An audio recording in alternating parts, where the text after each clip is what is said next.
Have you noticed how vehicles have gotten bigger every year? If it seems like there's more trucks and SUVs on the road with every passing day, you're not hallucinating. In 1975, 81% of all automobiles manufactured in the United States were sedans, and 2% were pickup trucks. By 2020, sedans shrunk to 31%, while pickup trucks constituted the largest category at 39%. Not only are there more of them, but SUVs and pickup trucks themselves are getting larger too. Nothing exemplifies this more than America's greatest pride, the Ford 150. For the past 4 decades, the F-150 has been the best-selling vehicle in the country almost every single year. At this point, Truck Month might as well be a national holiday. So why is all of this happening? I'll get to the most important reason in a moment, but let's go through some minor factors first. Small businesses can take out deductions on vehicles which weigh over 6,000 pounds when fully loaded, incentivizing them to purchase enormous trucks. Since 1964, the US has imposed a 25% tariff on certain foreign trucks, colloquially known as the chicken tax, which has prevented smaller styles such as Japanese Kai trucks from making inroads. Larger vehicles are more dangerous for pedestrians, obviously, yet the National Highway Traffic Safety Administration, which tests the safety of vehicles before they hit the road, only started testing vehicles' impact on pedestrians in 2024. Many people feel that driving is getting more dangerous, so some preemptively buy larger models anticipating they'll get in a crash. The thinking goes that if you're in a crash, the larger your car, the safer you are, which inevitably ends up in an automotive arms race. However, the real culprit is corporate average fuel economy. These regulations, abbreviated as CAFE standards, require manufacturers' fleets to meet an average fuel efficiency determined by the federal government, which is calculated using this very simple formula right here. Checking the most recent regulations, car fleets built in 2025 must reach an average of 45 miles per gallon, while that number plummets down to 29 miles per gallon for light trucks. The most ridiculous part is that for the purposes of CAFE standards, many SUVs classify as light trucks, which would make my local Sprouts a rest stop. So how did we end up here, and why do CAFE regulations exist in the first place? To find out, we're gonna need to go back in time. The year is 1976. Israel launches a surprise attack on Egypt, Jordan, and Syria. After just 6 days, they capture the West Bank, Gaza Strip, Golan Heights, and Sinai Peninsula. 6 years later, Egypt and Syria are desperate to regain their territory, so they launch their own surprise attack on Israel in the hopes that they can quickly force favorable peace negotiations with the Jewish state. The United States sends supplies to Israel, which drew the ire of the Arab states. In order to pressure the US to stop supporting Israel, the Organization of Petroleum Exporting Countries, whose membership largely consisted of countries allied with Egypt and Syria, decided to stop selling oil to America. This embargo would only last for 5 months, but its impact was severe. Gasoline prices skyrocketed, oil shortages swept across the nation, leading to gas station lines which lasted for hours, and establishments temporarily shuttered their operations to save on energy. In order to prevent another disaster like this, Congress took decisive action throughout the mid-70s to increase the country's energy independence. The Department of Energy was formed, the Strategic Petroleum Reserve was created, and most importantly for our story, CAFE standards were established. But why were light trucks given more lenient fuel economy standards than cars? Well, to understand that, you're going to need a quick science lesson on how automobile engines work. A modern combustion engine has 4 main parts: the piston, intake and exhaust valves, and the spark plug.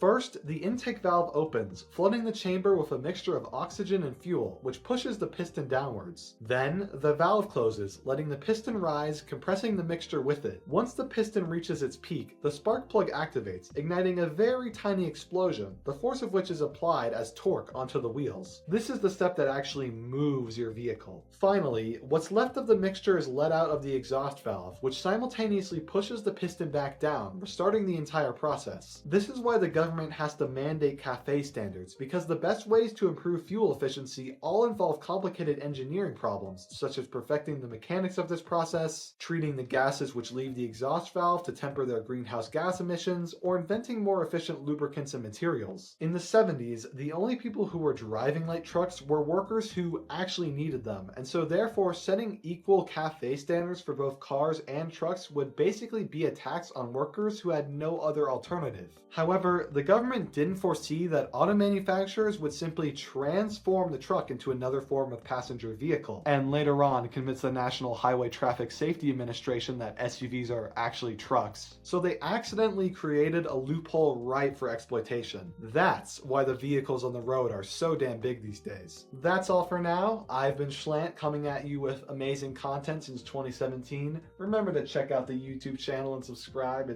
It's really awesome. Have a good day, and bye-bye, Wolfram Pack Amigo thingies!